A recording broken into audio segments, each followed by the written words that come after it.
Welcome back to Mindful Progress, a journey. This is the second part of the previous episode called The Lost Colony of Roanoke. If you have missed the previous episode, I highly recommend going back and listening to it before continuing this episode, or else there would be a lot of things which would not make sense to you. Anyways, with that in mind, we shall start. Failure has a strange effect on people. For some, it becomes a warning. For others, it becomes a challenge. The first Roanoke settlement had collapsed. The colonists had abandoned the island. Its promises had gone unfulfilled. Many would have looked at that outcome and concluded that the dream was over, that the new world was simply too distant, too dangerous, too unpredictable. But Sir Walter Raleigh wasn't ready to let go. Not yet. The failure of the first colony reveals something important. A settlement made up primarily of soldiers and adventurers was not enough. If England truly wanted a permanent foothold in the New World, it needed something more. It needed families, farmers, craftsmen, children, people who weren't merely visiting, people who intended to stay. And so, in 1587, a new expedition was organized. This time, the colony would not simply be an outpost, it would be a community, a home. Leading this new venture was a man named John White. Unlike many other colonial leaders of his era, White wasn't primarily known as a soldier. He was an artist, a map maker, an observer. During earlier expeditions, he had carefully documented the landscapes, wildlife, and indigenous communities he encountered. His drawings remain some of the most valuable visual records of early America. He possessed a curiosity that many explorers lacked. He wanted to understand the whole world around him, not simply conquer it. That made him an unusual choice, and perhaps the best choice available. The group that assembled under White's leadership looked very different from the first settlement. There were men, certainly, but there were also women, children, entire families, people bringing not just tools and supplies, but dreams. Imagine standing on the docks in England as the ships prepared to leave, parents holding their children, friends saying goodbye, families embracing one another. Some of them would never meet again, though none of them knew it. For these settlers, America represented possibility, a chance to start over, a chance to build something entirely new. Many of them likely believed they were participating in the beginning of a great chapter in history, and in a way, they were, just not the chapter they expected. The voyage across the Atlantic was long and difficult. Weeks passed surrounded by nothing but water. Storms battered the ships. Supplies had to be carefully rationed. The ocean reminded everyone aboard that reaching the new world was never guaranteed. But eventually, the coast appeared on the horizon. After months of uncertainty, they had arrived, or so they thought. The original plan was not actually to settle on Roanoke Island. The colony was intended to be established further north in the Chesapeake Bay region.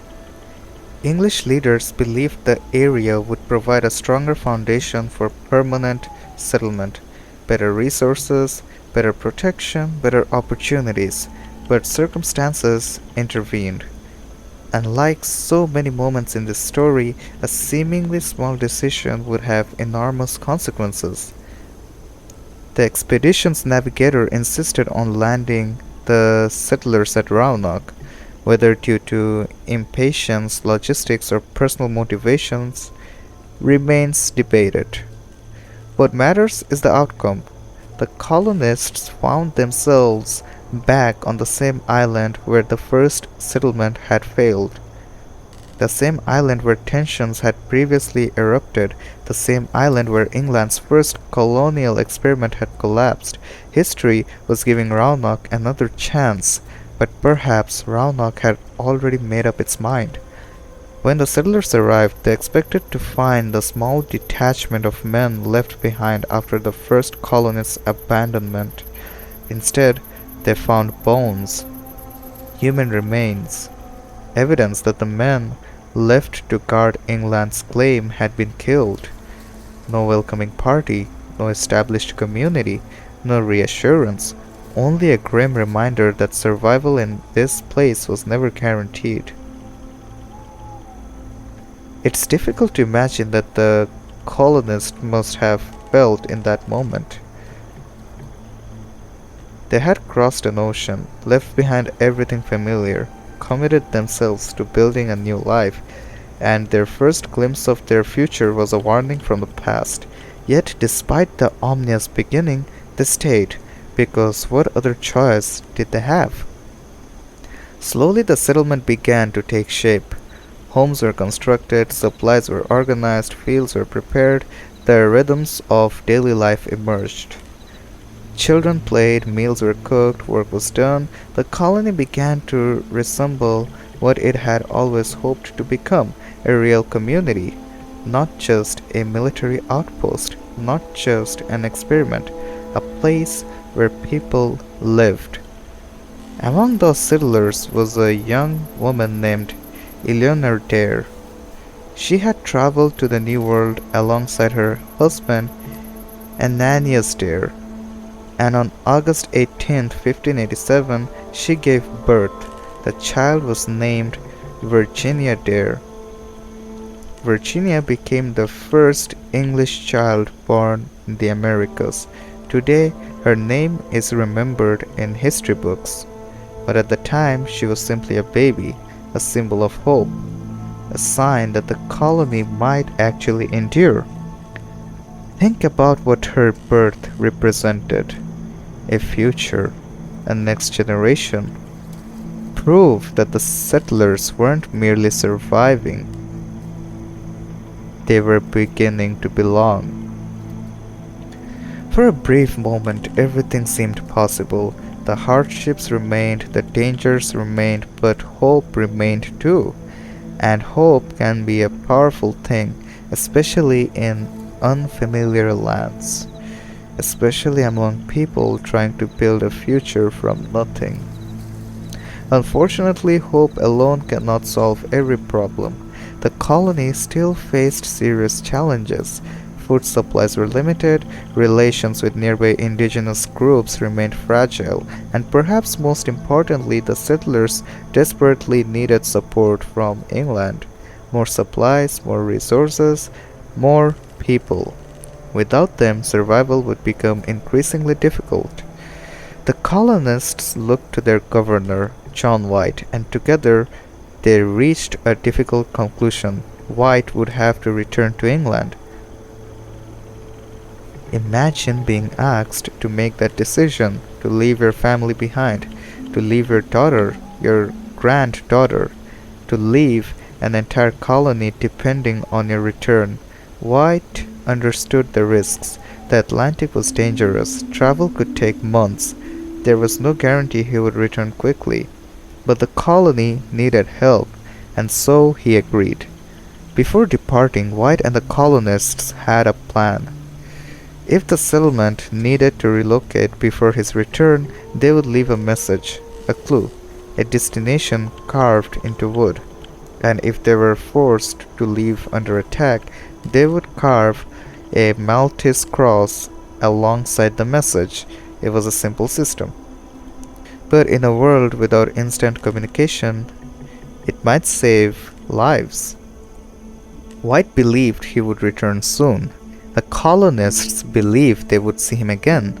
Nobody expected years to pass. As his ship sailed away from Roanoke Island, John White watched the colony disappear into the distance. His family remained behind, his granddaughter remained behind, an entire community remained behind, waiting, trusting, hoping. He couldn't know it then, but this would be the last time he ever saw them. John White's journey back to England was supposed to be temporary, a quick mission to gather supplies before returning, but history had other plans, because across the ocean a war was about to begin, and the fate of Roanoke would become trapped by events far beyond the colonists' control. There are goodbyes we know are permanent, and there are the dangerous ones. The goodbyes that feel temporary, the ones where we smile and say, "See you soon," because we genuinely believe we will. When John White boarded the ship that would carry him back to England, he wasn't abandoning the colony, he wasn't fleeing, he wasn't leaving forever, he was doing what any responsible leader would do. The settlers needed supplies, the settlement needed support, and White was the only person who could secure it. The plan was simple: sail to England, gather resources, return as quickly as possible. The colonists would continue building their settlement, and before long everyone would be reunited. Easy. At least on paper. As the shoreline of Roanoke disappeared beyond the horizon, White likely felt the same mixture of emotions many travelers feel: concern, responsibility, hope, and perhaps a little guilt, because while he was leaving, his family remained behind. Imagine standing on the deck of that ship, watching the colony shrink into the distance, watching the forests become a green blur, watching the people you love become invisible, knowing months would pass before you saw them again. White could not have known that he was witnessing his family for the final time, that this would become one of history's most devastating farewells, because sometimes tragedy doesn't announce itself. Sometimes it looks exactly like an ordinary goodbye. The voyage back to England was difficult but successful. Eventually Walter did reach home, and immediately began making preparations for his return journey. Time was critical. The colony needed supplies. The colonists were depending on him. Every day mattered. The sooner he left, the better their chances. But then something happened. Something entirely outside his control. Something occurring hundreds of miles away. Something that would change the fate of Roanoke forever. England and Spain were moving toward war. For years, tension between the two nations had been escalating. Religious differences, political rivalries, competition for wealth and territory, the relationship between England and Spain was becoming increasingly hostile, and in 1588 that hostility reached a breaking point. The Spanish Armada was coming. Today, the Spanish Armada is remembered as one of the most famous military campaigns in European history, but for the colonists at Roanoke, it represented something else: a delay. Because when England learned that Spain was preparing for an invasion fleet, everything changed. Ships were urgently needed for national defense. Resources were redirected, ports became focused on military preparations, every available vessel became valuable, including the ships White needed to return to America. Suddenly, Roanoke was no longer a priority. England's survival was. The colony was important, but an invading fleet was more important. Government officials made their choices, military leaders made theirs, and John White found himself trapped, unable to leave. Imagine the frustration, the helplessness. Every day White waited. He knew the colony was becoming more vulnerable. Food supplies would be running low, equipment would wear out, challenges would multiply. The settlers had expected his return. Instead, they received silence. Think about how terrifying that must have been for the colonists. When White departed, they expected him back relatively soon.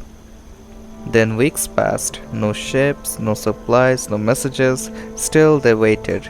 Then months passed, nothing. Perhaps they reassured themselves, maybe storms had delayed him, maybe preparations were taking longer than expected, maybe the next ship would appear tomorrow. But eventually, hope begins to change. At first, hope is confident, then it becomes cautious, then uncertain. And finally, hope transforms into a question: what if nobody is coming?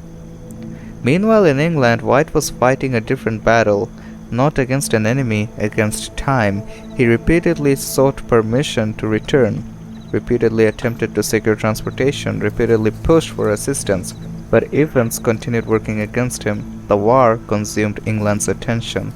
Resources remained scarce. The colony slipped further into isolation. Years passed, not weeks, not months. 3 years. 3 years during which almost no reliable contact occurred. 3 years during which the settlers faced every challenge alone. 3 years during which history falls strangely silent. Because this is the part of the story we know the least about. What happened at Roanoke during those 3 years? Did the settlers struggle through harsh winters?